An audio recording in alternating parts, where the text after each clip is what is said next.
we're gonna go ahead and jump right into it. So you'll notice I've already taken off the intake manifold, upper plenum, and both valve covers. So this engine is out of a 2006 Ford Fusion with a 3-liter. This is a very similar engine to my 2005 Mazda 6. But regardless, the steps kind of going through this video are going to be the same. And the first thing you need to do, take off your intake manifold and take off both of your valve covers. And then next, and all your accessories. So your power steering pump, your alternator, your AC, all that needs to come off. And the first objective here is we need to take off this massive timing cover. So that way we can view the crankshaft and access the tensioners and the pulleys and everything. So that's a good looking VVT solenoid. Anyways. So yeah, that's the first thing we're going to do is take everything off the accessory side of your engine. Like I said, highly recommended to do it outside of the car. So yeah, that'll be the next thing. And we do actually have to take off at least these 2 bolts on our oil pan. So I'm going to do that as well. And this whole thing is kind of RTV'd and gasketed in there. So you want to make sure that you've already ordered up a whole gasket set in addition to your timing chain set. All right, so as you're going around this timing chain cover, you want to take note of any bolts that are longer than the other bolts. I guess that goes for anything you're taking apart. If you take a look here, this one real long bolt came out of this hole, where all the other ones were much shorter. So I'm keeping them in their own kind of separate pile here. And now that I've documented where he goes, I'll throw him in there. But that's just a pro tip. You don't want to bottom out your bolt. All right, once you have all your bolts out and you have them in some sort of pattern that you can remember where they go, because trust me, you will not remember within 5 minutes of taking them out. Do not lie to yourself. Once you get all those out, it's time to go around here and start to separate it. So what I like to do is, you can see there's some RTV on there, and I've already started to separate it some here all the way around. Is I'll just take my nice rubber hammer, Jeremy Clarkson approved, and basically you just want to hit on anything that will you won't damage, that can kind of help separate the timing cover this way. So I was hitting on these studs, and then I was hitting on any piece of casting I could get a hold of to kind of hit to separate the timing cover. So you can see here we got this groove. And the big thing is, remember to take out your bolts from your oil pan that go up this way, or this guy will not budge. And you want to be careful. There's like your crank sensor, and there's like your VVT or your cam sensors up here. So you just got to be real careful where you're hammering, and just take everything out nice and slow and methodically here. All right, so next I'm going to continue kind of tapping this out, and we will get a shot of behind the cover.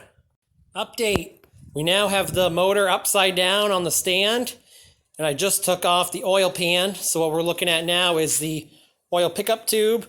There might be an O-ring under here I need to replace. So before I head to the parts store, I want to go ahead and take this off and check out that O-ring.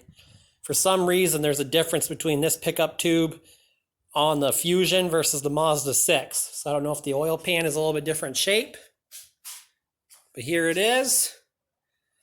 And tell you what, we are making some mean progress here. So next we'll be taking that off. Like I said, there's a little dipstick.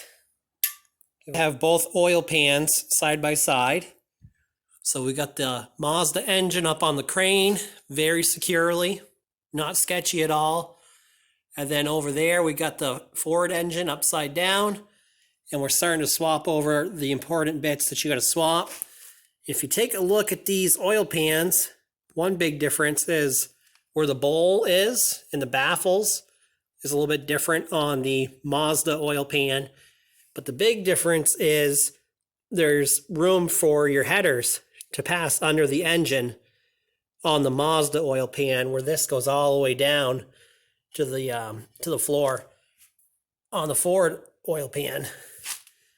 So the gasket's the same, but everything else is different. You can see the little baffles on there too.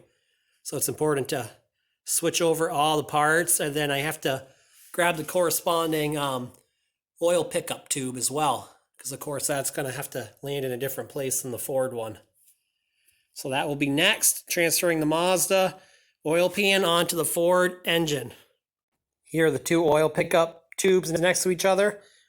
You can see the Mazda one has a curve on it, and it's got a little spot to support it, where the Ford one does not, and it's just a straight guy.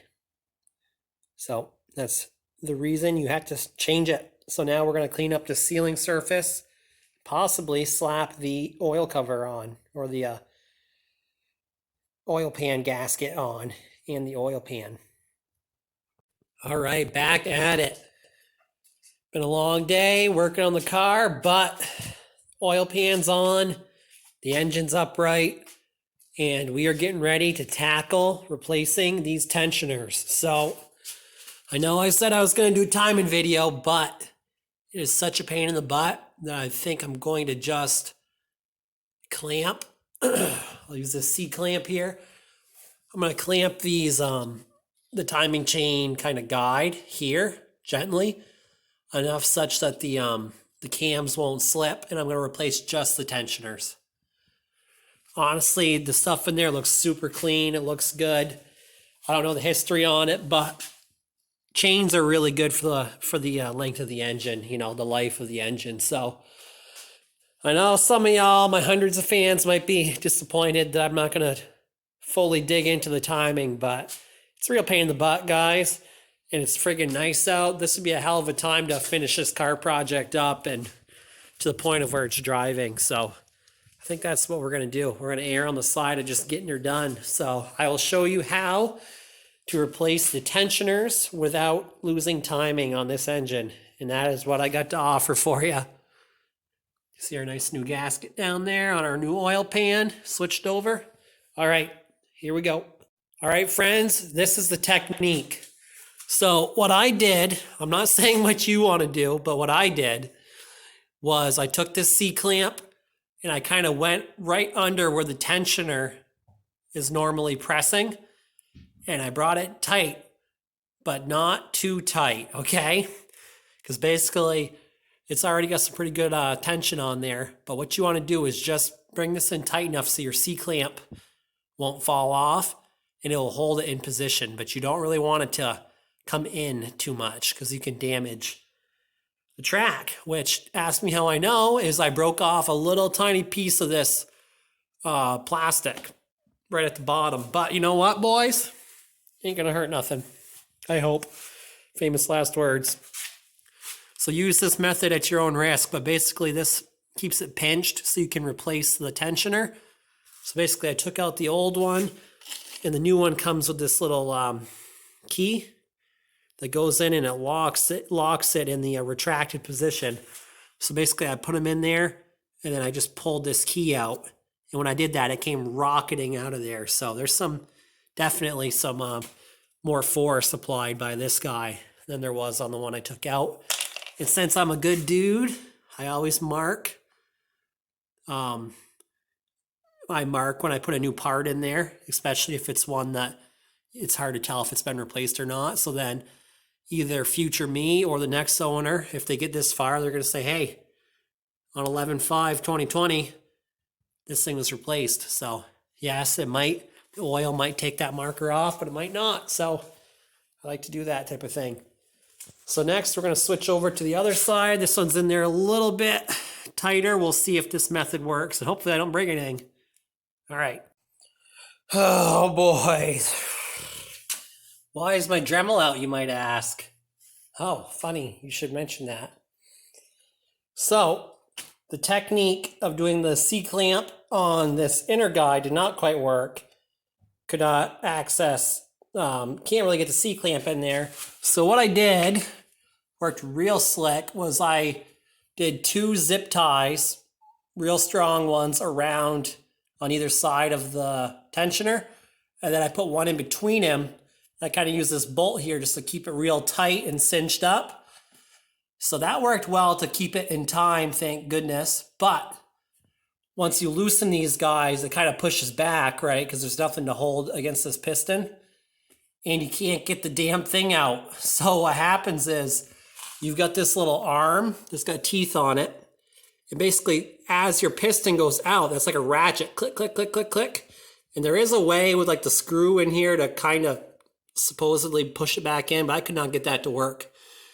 So in other words, this thing was tucked behind this rail.